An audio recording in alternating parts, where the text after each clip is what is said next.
This is Business on My Mind, a Factor 4 project.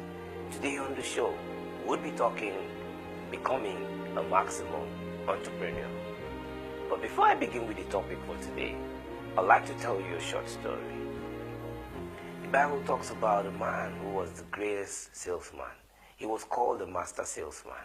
He is the greatest salesman that ever lived and still lives till today. This man had a product. He needed to sell it. It was about taking a message that was special to a kind of people who needed to hear it to transform their lives. He needed to find a strategy to sell it. People who would sell the product with him. But before a product is sold, you first of all have to use it and confirm that that product is good and working for you before you sell it to others. So he needed to try it first on those who will sell the product along with him. The product will be a product that will change their lives, that will come into their lives and make them a different people.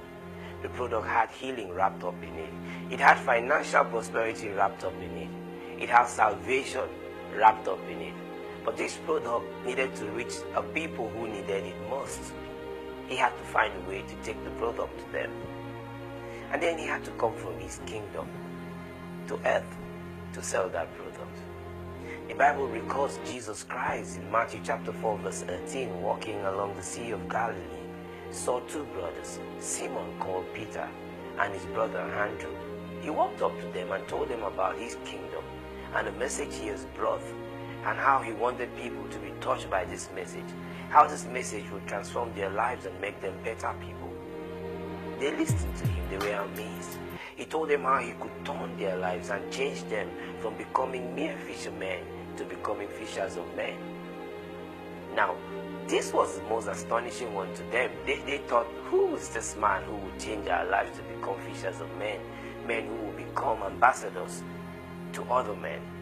They left what they were doing. They followed him. He had gotten for himself two marketers. And this was the beginning of the biggest sales that we have today, called the gospel. This is Business on My Mind. Today on the show, remember we're talking becoming a maximum entrepreneur. My name is Henry Ita. Welcome.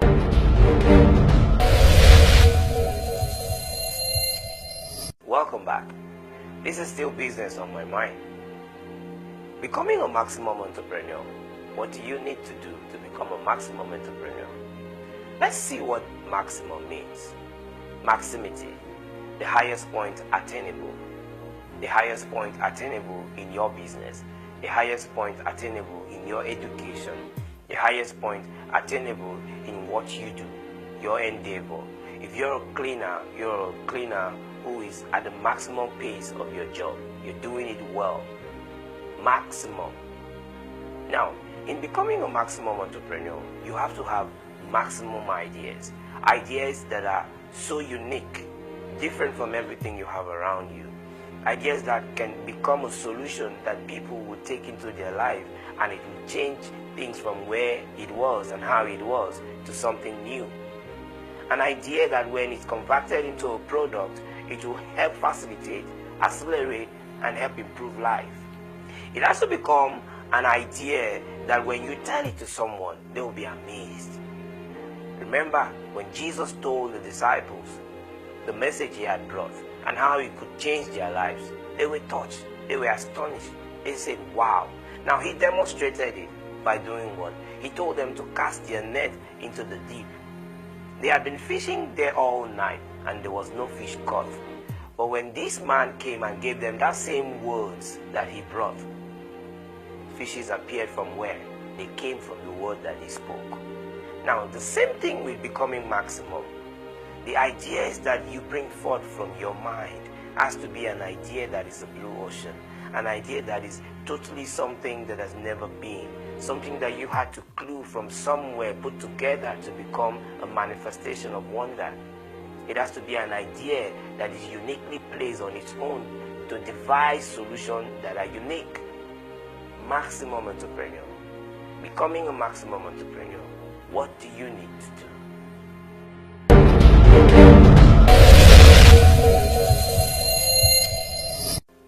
Now you got the idea, unique. It's a maximum idea. How do you know it's a maximum idea? You have to check for what? Integrity. Now, in checking for integrity in ideas, you are simply checking for options that actually proves that idea to be a unique idea, an idea that is totally different. You check for the security options that you have in the market. You compare it to what you think might be similar or something that has been like that before, and see if your idea is totally out of the blue. Integrity simply means checking to see your competitors, understanding and knowing if this idea has ever existed. And if it's ever existed, what really makes it a unique idea should be something that you've been able to introduce to it that has never been in the ones that people have known or seen before. That is how you check for integrity in your eye. Now, let me tell you something about checking for integrity before we go into the next topic. In listening to the gospel, how do you validate or check for the integrity in the gospel? The gospel is a message that when you go back and front, it remains the same. The same thing it talks about in chapter 4 is the same thing you will find in another book, in another chapter. Now, what it says about that thing is the same thing that another man will say about that thing, but from two different persons. Now, this is how you know when something is really unique. The security options embedded on it keeps bringing the same proof. That is how your idea should be. The next thing I want to tell you is that you have to validate it. Now, in validating ideas, you really have to compare the idea with what is happening right now to the technology options that you have and how you can apply them. So what do? You bring in the market option, and then you see if the market option that you have and the platform at which you want to place that idea to introduce it to people through is actually going to work with the idea to make it work in the present day society. It is the 21st century. You have social media, you have different forms of introducing products, you have the print media, you have the packaging method that will really make it unique. How do you validate and compare if it will work for the present day man? People use things differently depending on ages. And so now you're living in the 21st century. Can your idea apply to the people living in the 21st century? You have to validate your idea to make sure that idea will take you to a maximum pace in the market. This is still business on my mind. When we come back, becoming a maximum entrepreneur.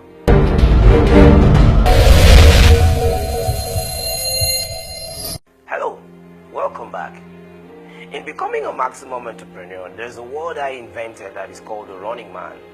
Now, I got this word from sampling friends and people who are close to me in business that I see after 2 years, 3 years of introducing an idea to you, you find out that they're no more in that same field of idea again. They ventured into something else. They're trying to do something else that is different from the original sense of what you thought or knew them for.